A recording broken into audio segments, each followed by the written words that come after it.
Hi, I'm Brosh, and I'm going to present a series of mini lessons, very short videos designed to help beginning drummers, intermediate drummers, and even advanced drummers at various times. And I'm going to post these on my website, probably one every couple of months.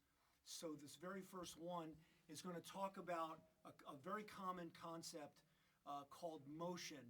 And I had the great fortune to study with the legendary drum teacher Gary Chafee for a number of years. And this is something that Gary taught often in lessons. And again, it didn't matter what level the student was. Everybody needs to work on ideas like this. So when we talk about motion, what I'm referring to is how am I actually getting around the drums? How am I using the drums, the cymbals, anything else I might set up like a woodblock, cowbell, funny piece of metal, whatever it is I set up in the set, I'm going to think about how can I get those sounds to combine with all my other sounds. Because when you think about it, your drum set, whether it's a small set, a fairly big set like this, or just a gigantic set, whatever you decide to do in terms of setting up drums and cymbals, then your job is to try to get all of those sounds to work as a cohesive unit. Okay? So, talk about getting around the drums and talk about various motion. And it doesn't matter whether I'm going to use match grip or traditional grip. I'm going to start with traditional. Most drummers, when they first start learning to play, move in a very predictable way. They're going to move in what we're going to call parallel motion, where both sticks are going to be together.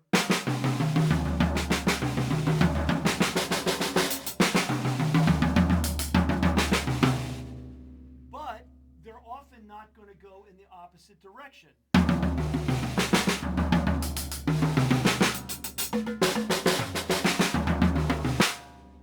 The other common way drummers move a lot is to take their strong hand, and if you're a right-hand drummer, that would be your right hand, and they're going to move their strong hand, but pretty much park their left hand and leave it probably on the snare drum.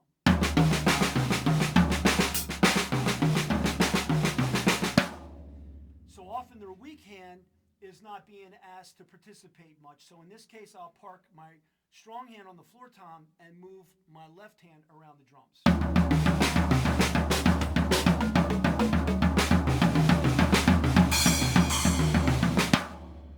Okay? So we have a fancy word for that. When one hand stays put and one moves, we call it oblique motion. That's not important, but what is important is that you're able to move your right hand or your left equally well to get the maximum usage of the sounds on your set. And then a third way to move is called contrary motion, where I'm going to have my right hand moving in a clockwise fashion and my left hand moving in a counterclockwise fashion like this.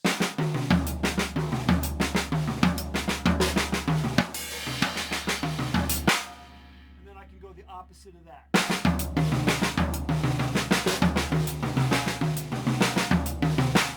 Many drummers never think to move that way, and because of that, they're never going to get this particular set of sounds at one time.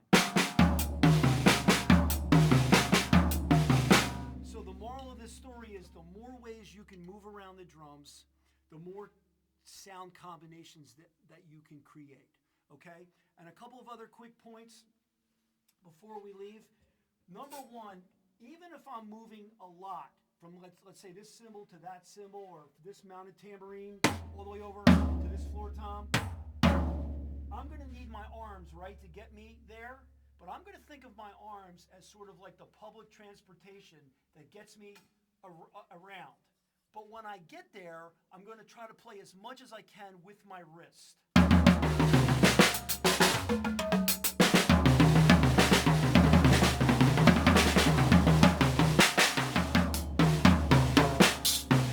That's not to say at times you're not going to want to play some big accents and some big hits with your arms, but generally speaking, all those wrist exercises you're doing on your snare drum pad, this is where they're going to come in really handy in developing a lot of strength and ability to play from your wrists. Okay? So to recap, we can move in a parallel fashion, either clockwise or counterclock. We can move one hand and leave one. right hand or left, and we can use this contrary motion, and we can go this way. It's kind of like a swimming breaststroke, or we can go the opposite of that.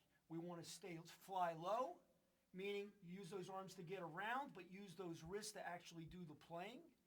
And the more you work on this, the more fluid you get, the more creative ideas you're going to be able to come up with. Okay, so that's it for our first mini lesson, basic motion and how to get around the drums. Thanks for listening.